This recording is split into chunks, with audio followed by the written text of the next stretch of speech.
Quero pedir os meninos para projetar na tela para mim Isaías 46, 5 e 6.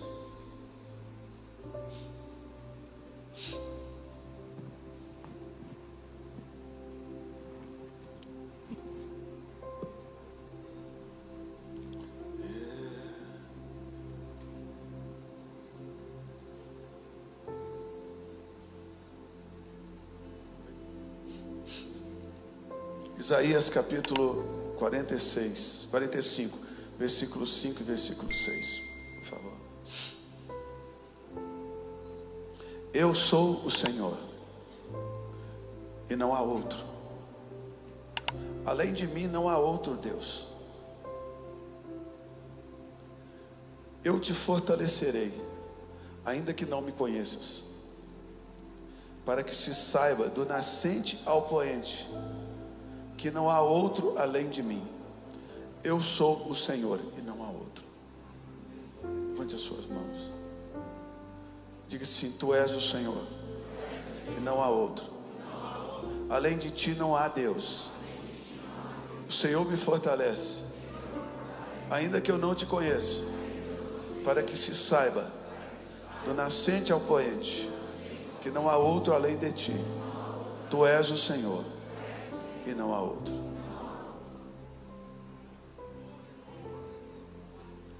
Este texto ele enfatiza a soberania absoluta de Deus.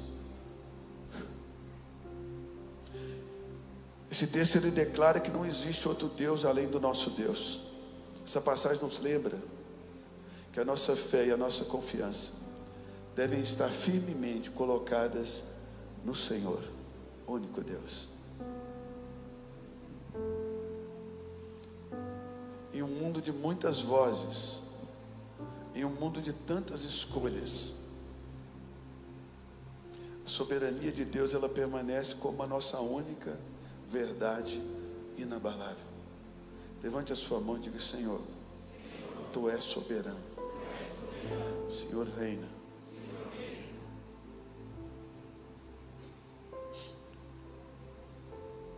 Se quiser sentar um pouquinho. Lá em João capítulo 17.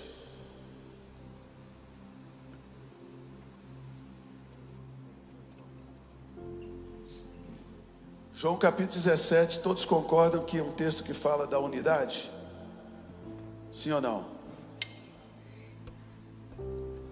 Mas será que ele fala da unidade da igreja?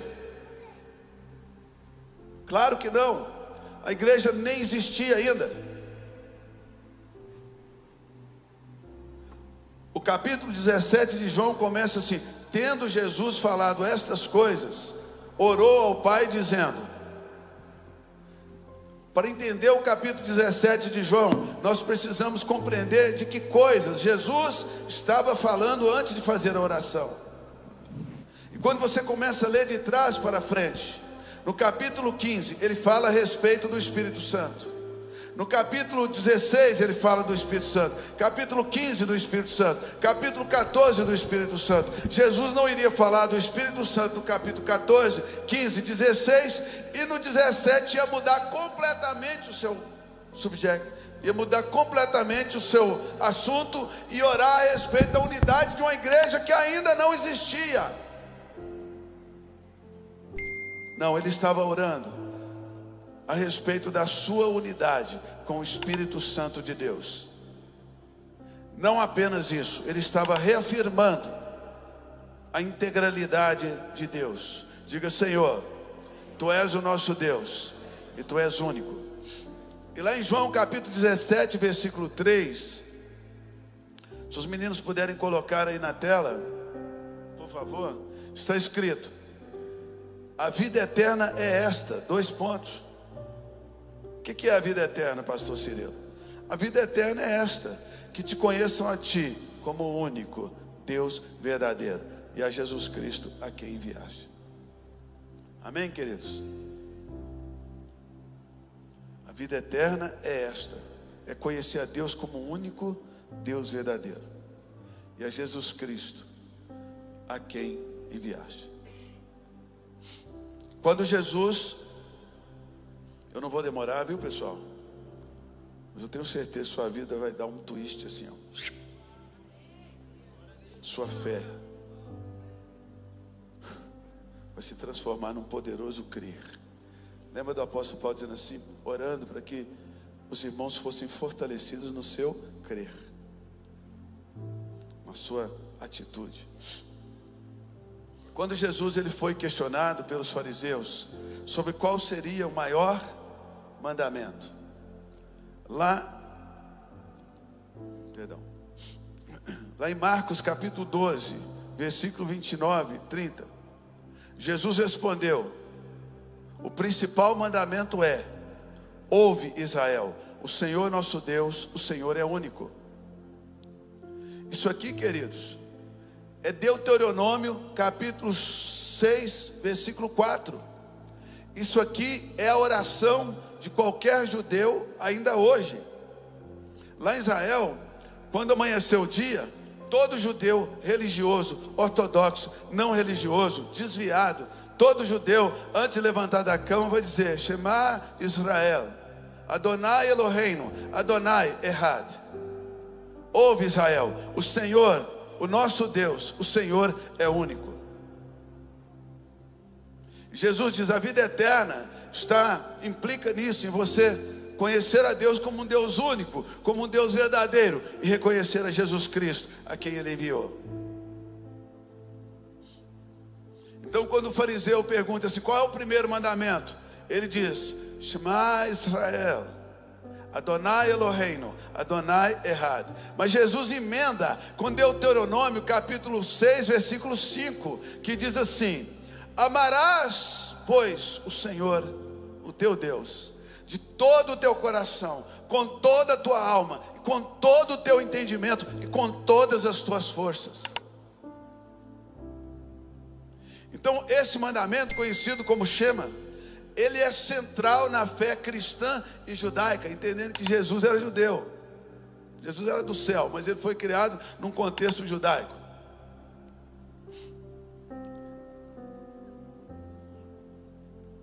E esse Jesus, ele passa para nós esse conceito, quando ele responde ao fariseu: qual o principal mandamento? Ouve, ó Israel espiritual, o Senhor nosso Deus, o Senhor é único. Amém, queridos? Me acompanhe que nós vamos chegar lá. Amarás o Senhor teu Deus de todo o teu coração, diga: com todo o meu coração, com toda a minha alma, com todo o meu entendimento e com todas as minhas forças. Queridos, a Bíblia diz, a tua Bíblia diz em Romanos 8, 28, que todas as coisas cooperam para o bem, mas elas não cooperam para o bem de todo mundo. Todas as coisas cooperam para o bem daqueles que amam a Deus e daqueles que são chamados segundo o seu propósito. Quando você ama a Deus, quando você entende que Adonai Eloheinu, Adonai Echad, e você resolve puxar de dentro de você a melhor versão de crente que você tem, porque tem várias aí dentro, todo dia você atua em uma delas. O ser humano é um excelente ator. Você tem que escolher qual papel você vai representar: papel de um crente morno, de um crente desinteressado, de um crente desviado, ou papel de um crente, de um cara radical. Pode cair 1000 ao seu lado, 10.000 à sua direita, você puxa aquela versão Viking, com a faca na boca, nadando no mar, com as ondas, quebrando onda no braço. Ou você puxa aquela versão Nutella, mimimi, aquela que o personagem já tem a marca da mão do pastor na cabeça, de tanto pedir oração. Há um guerreiro dentro de você, há uma guerreira dentro de você. E quando você ama a Deus, você tem que entender que todas as coisas vão cooperar para o teu bem. Até aquilo que era para dar errado vai ser transformado em bênção no futuro, porque Deus sempre vence no final. Mas quando você esquece quem é o seu Deus e como você deve amar o seu Deus, Até aquele negócio que era para dar certo acaba dando errado. Já aconteceu com você? Porque comigo já aconteceu. E o segredo está em amar o Senhor de todo o teu coração, com toda a tua força e com todo o teu entendimento. Levanta a sua mão e diga assim: vai dar certo. Amar a Deus como Deus único e verdadeiro. Ouça, ó Israel de Deus, que a igreja é Israel de Deus. O Senhor, o seu Deus, o Senhor é único. Amarás, pois, o Senhor teu Deus de todo o teu coração. Queridos, não existem 3 deuses. Há um só Deus. Só que esse Deus único, Ele decidiu, porque Ele é Deus, Ele pode fazer isso, né? Se manifestar aos homens em 3 dispensações, em 3 personagens diferentes. Ele se manifesta como Pai Criador e fica assim milhares de anos atuando nesse papel. Depois o mesmo Deus se manifesta como Filho Redentor. E depois o mesmo Deus se manifesta como Espírito Santo Santificador. Tudo que eu estou lendo aqui é para chegar nesse ponto. Então, imagine que da bateria até aqui essa caixa de som, precisava de um microfone sem fio. É a dispensação em que Deus se manifesta como Pai Criador. Amém? Até melhor isso aqui. Essa é a dispensação que Deus se manifesta como Pai Criador. Mas quando você vai lá na criação, em Gênesis capítulo 1, você vai ver que o Espírito Santo estava lá, pairando sobre a face das águas. Você vai ver que Jesus estava lá, porque o apóstolo João inclusive diz que nada do que foi feito sem Ele. Nele foram criadas todas as coisas, tanto no céu como na terra. Porque não existem 3 deuses. Você vai ver ao longo da sua Bíblia que existem sim 3 manifestações, personalidades, mas onde um está, o outro está, porque não existe outro, é um mesmo Deus atuando de forma diferente. Não tem como desmembrar, de pegar aqui, colocar um Jesus e tirar o Pai, porque Jesus diz: eu e o Pai somos um. Então nessa dispensação Ele se manifesta como Pai Criador. Em Gênesis capítulo 1, versículo 1. Bereshit Elohim Barak. No princípio Deus criou. Ali Elohim é plural, diz deuses, mas não é que existem vários deuses. Elohim no hebraico é plural de majestades, não de pessoas. É como se eu pegasse o Charles da Inglaterra. O Charles da Inglaterra, ele é rei da Inglaterra. Ele é príncipe de Gales. Ele é duque de Wessex. Mas não existem 3 Charles. Existem 3 títulos. 3 majestades. Tanto é que no primeiro versículo da Bíblia diz assim: no princípio Elohim criou, no singular. Se fossem 3 deuses, dizia Elohim criaram. Elohim criou. Estão comigo? Diga: Shema, igreja. Adonai, Eloheinu. Adonai, Errad. Errad quer dizer é único. Então, aqui está Jesus, o Verbo. Aqui está o Pai Criador e o Espírito Santo pairando sobre a face das águas. Aí cumpriu aqui a dispensação da plenitude dos tempos. Chegou o momento do mesmo Deus se manifestar como Filho. Nele foram criadas todas as coisas. Mas por que Ele se manifesta como Filho? Porque Ele queria gerar em mim e em você um caráter de filho, de filha de Deus. Ele veio nos ensinar a sermos filhos de Deus. Então quando chega a plenitude dos tempos, o Verbo que estava com Deus, que era Deus, Ele se faz carne e habita entre nós. Mas Jesus não era um homem comum. Jesus era o próprio Deus que se fez carne.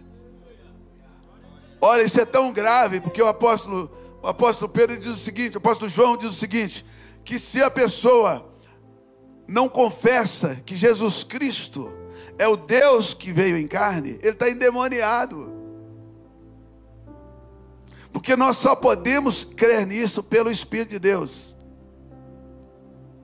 Ninguém consegue dizer que Jesus Cristo é o mesmo Deus que se manifestou, senão pelo Espírito de Deus. Está entendendo?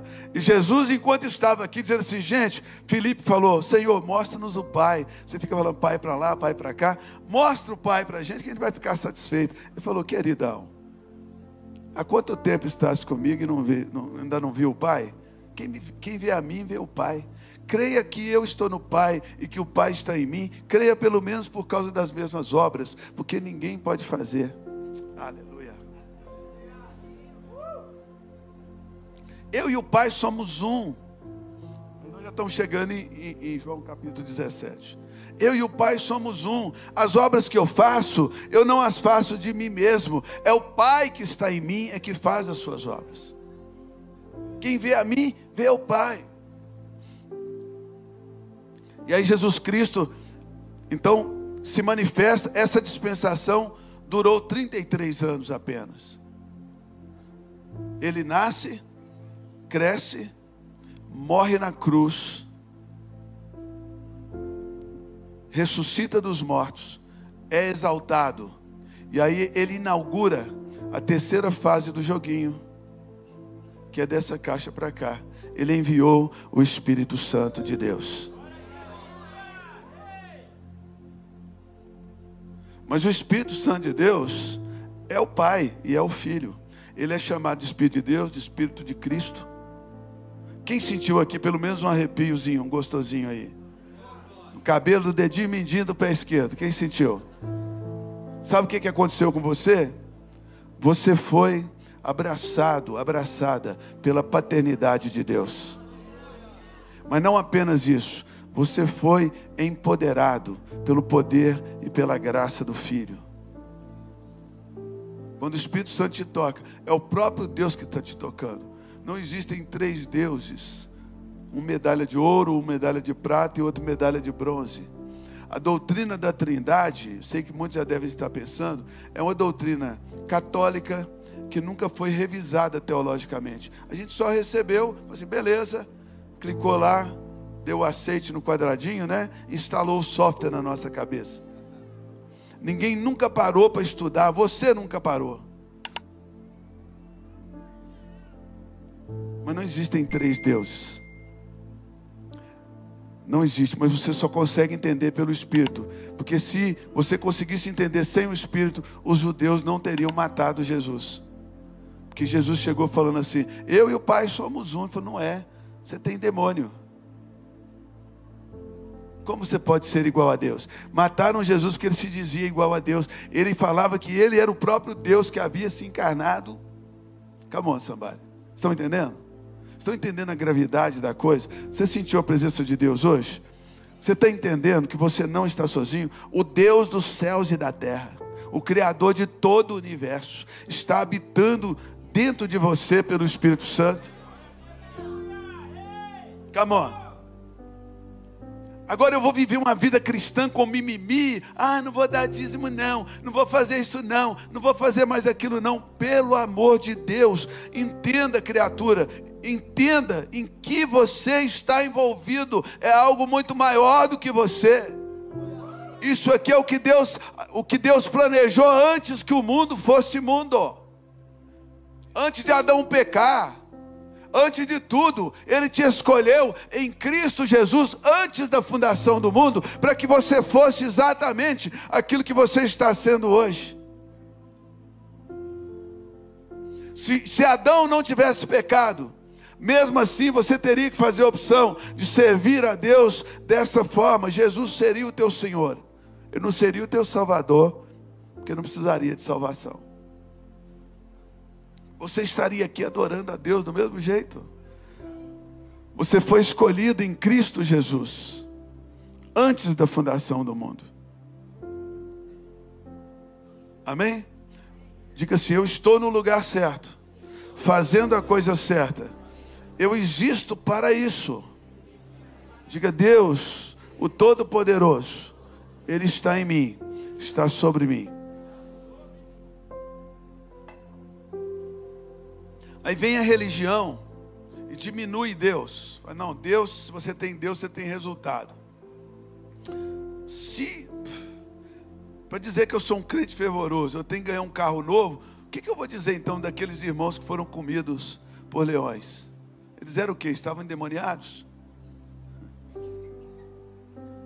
Não vou servir a Deus não, porque eu estou passando um perrengue na minha vida. Você está passando e vai passar, até você aprender a andar com Deus no meio do perrengue. Pensa no perrengue que Davi passou. Pensa nos perrengues que os santos passaram, os homens e mulheres de Deus que vieram antes de nós. Isso aí que você está passando não é nada. Você vai me desculpar, isso aí não é nada. Você vive num tempo onde tem recurso para tudo. Pessoas serviram a Deus onde não existia recurso nenhum para nada.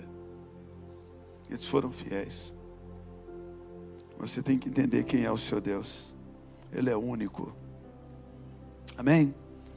Eu gosto de estudar essa questão. Eu estava em Israel conversando com um rabino, falando sobre prosperidade. Ele falando que o segredo da prosperidade do judeu é o Tzedekah, que é a justiça que eu falei ontem, e o Shema. Porque eu questionei ele dizendo assim: mas tem judeu pobre e tem judeu que quebra. Como é que vocês fazem? Vai lá, o irmão da sinagoga quebrou. E aí, não funcionou? A gente vai lá não para olhar o livro caixa dele, a gente vai lá para olhar o coração dele, se ele continua crendo que Deus é único. Porque quando ele crê na integralidade de Deus, ele se torna integral e tudo em volta dele começa a integralizar. Aquela empresa que estava quebrada, ela junta os pedaços e começa a se levantar de novo. A família que estava quebrada se ajunta de novo. O ministério quebrado se ajunta de novo. Tudo começa a integralizar quando você olha e diz assim: não existe 3 deuses, 4, 5, porque se existe 3, a gente pode colocar uma Maria, um João, pode chegar a uns 5, uns 6, irmão, porque onde cabe 3, cabe mais. Mas quando você diz assim: o nosso Deus é único, amém? O Senhor é Deus, Jesus é Deus, o Espírito Santo é Deus, Deus está comigo, eu creio num Deus único e verdadeiro, e essa é a vida eterna. Eu creio num Deus único e verdadeiro, que enviou Jesus para me salvar.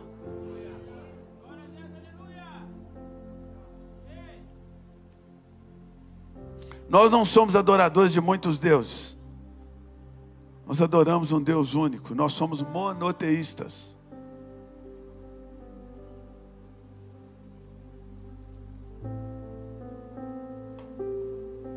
Sabe que é por isso que os muçulmanos querem fritar a gente? Que acham que a gente adora um tanto de Deus. Mas nós não adoramos um tanto de Deus. Nós adoramos um único Deus verdadeiro.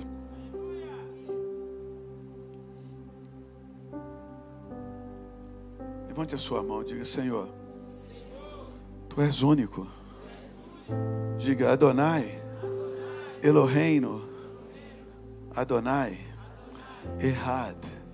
Diga: Tu és único. Diga: esse é o grande mandamento. E eu resolvo te amar, meu Deus, de todo o meu coração, toda a minha alma, todo o meu entendimento, com todas as minhas forças. Diga: minha vida é tua, minha casa é tua, minha família é tua, minha empresa é tua, meu dinheiro é teu, meu carro é teu, eu sou teu, tudo é teu, Senhor. Tudo é teu. Tudo é teu.